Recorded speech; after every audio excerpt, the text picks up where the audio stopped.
విభజించు పాలించు అనే దానికి మీరు స్పష్టమైన నిదర్శనంగా నిలబడతారు. మీ పాలసీ మొదటి నుండి అదే విధంగా ఉంది. నిన్న అదే కోణంలో మందకృష్ణ మాధవ్ గారు కమ్మ, రెడ్డి, వెలమ, వైశ్య, ఇతర బ్రాహ్మణేతర సమాజం మీద మందకృష్ణ మాధవ్ గారు విమర్శలు చేశాడని మాట్లాడారు. మీ దగ్గర ఏ ఆధారం లేదు. ఎందుకు? మందకృష్ణ మాధవ్ వాళ్ళని ఎప్పుడు విమర్శించలేదు. సూటిగా స్పష్టంగా బ్రాహ్మణ సమాజం చేసిన మోసాల మీద, బ్రాహ్మణ సమాజం అనుసరించినటువంటి విధానాల మీద డైరెక్ట్ గా మీ గురించి మందకృష్ణ మాధవ్ గారు మాట్లాడుతున్నారు. మీ వాదన నిజమైతే, మందకృష్ణ మాధవ్ గారు ఆధారాలతో మాట్లాడుతున్నట్టుగా మీ వాదన నిజమైతే మీరు కూడా ఆధారాలతో మాట్లాడాలని ఈ సందర్భంగా మేము స్పష్టంగా డిమాండ్ చేస్తున్నాం. మేము నిన్న టీటీడీ వాళ్ళు అలాగే దీప నైవేద్య స్కీమ్ కింద బ్రాహ్మణేతరులను పూజారులుగా 178 మంది నియమించారని మీరు మాట్లాడిండు. అది మీ ద్వారా వచ్చిన సామాజిక సంస్కరణ కాదు, ప్రభుత్వాల ద్వారా వస్తున్నటువంటి సామాజిక సంస్కరణ. బ్రాహ్మణ సమాజ పెద్దలు, బ్రాహ్మణ కుల పెద్దలు తీసుకొచ్చినటువంటి సామాజిక సంస్కరణ కాదు, ప్రభుత్వం తీసుకొచ్చినటువంటి సామాజిక సంస్కరణ. అది మీరేదో తీసుకొస్తున్నట్టుగా, మీరేదో ఆ సామాజిక సంస్కరణకు పునాది వేసినట్టుగా, మీరేదో ఆ సామాజిక సంస్కరణను ఆహ్వానిస్తున్నట్టుగా బిల్డప్ ఇవ్వడం అనేది సరైన చర్య కాదు. మీరు ఇప్పటికీ కింది వర్గాలు, అణగారిన కులాలు అర్చకత్వంలో రావడం మీద మీ స్పష్టమైన వైఖరి నేటి కూడా మీరు బయటపెట్టలేకపోయింది. అది మీ మనస్తత్వానికి స్పష్టమైన నిదర్శనం.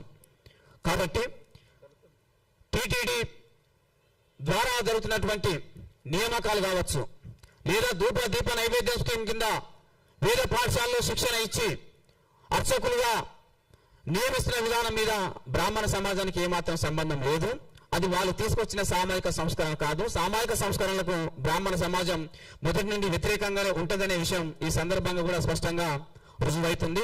ఈ నేపథ్యంలో నిన్న మా అధినేత మందకృష్ణ మాధవ్ గారు రాముడిని విమర్శించారని ఒక భయంకరమైన అబద్ధం మాట్లాడారు. ఎంఆర్పిఎస్ ఉద్యమ చరిత్రలో లేదా ఈ మధ్య కాలంలో మందకృష్ణ మాధవ్ గారు మాట్లాడుతున్న ప్రెస్ మీట్ లో ఎప్పుడు శ్రీరాముణ్ణి మందకృష్ణ మాధవ్ గారు ఏనాడు విమర్శించలేదు. దీన్ని సమాజం అంతా గుర్తించాలని మేము కోరుతున్నాం. మందకృష్ణ మాధవ్ గారు బ్రాహ్మణ సమాజం యొక్క కుట్రపూరితమైన బుద్ధి ఏ విధంగా ఉంటుందనే విషయాలను ఆధారాలతో చెప్పే క్రమంలో ఒక సంఘటనను ఉదాహరించడం జరిగింది. రాముడు శంభూకుని చంపిన సంఘటనను ఉదాహరించడం జరిగింది. రాముడికి శంభూకుని చంపాల్సిన అవసరం లేదు, కానీ చంపించింది ఎవరు? ఆ పాపం ఎవరిది అంటే 100% బ్రాహ్మణులదే. ఆ తప్పు ఎవరిదంటే 100% బ్రాహ్మణులదే అని మందకృష్ణ మాధవ్ గారు చాలా స్పష్టంగా చెప్పడం జరిగింది. రాముడికి శంభుకుడి మధ్యలో ఏదైనా వైరం ఉందా? ఏ వైరం లేదు. కానీ ఎవరు చంపించలేని దగ్గర మాత్రం బ్రాహ్మణుల పాత్రే ఉన్నది. ఆ పాత్ర ఉన్నదని ఆధారాలతో మందకృష్ణ మాధవ్ గారు స్పష్టంగా చెప్పడం జరిగింది. మీరు దాని మీద ఇప్పటికీ సరి అయిన వివరణ నేటి కూడా ఇవ్వలేకపోయారు. కాబట్టి ఈ విషయాన్ని వారు మరొకసారి పునరాలోచన చేసుకొని పవిత్ర రాముడి విషయంలో అబద్ధాలు, అసత్యాలు మాట్లాడొద్దని నేను ఈ సందర్భంగా వారికి గుర్తు చేస్తున్నాం. ఇకపోతే శ్రీకృష్ణుడు మా బావ అని మందకృష్ణ మాధవ్ గారు అంటే వీళ్ళు ఎక్కడా లేని కలవరానికి బ్రాహ్మణ పెద్దలు గురవుతున్నారు. శ్రీకృష్ణుడు మా బావ అని మందకృష్ణ మాధవ్ గారు మాట్లాడితే మీరెందుకు కలవరానికి గురవుతున్నారు? మీరెందుకు అభ్యంతరపడుతున్నారు? దయచేసి మీకు సమాధానం చెప్పాలని మేము కోరుతున్నాం.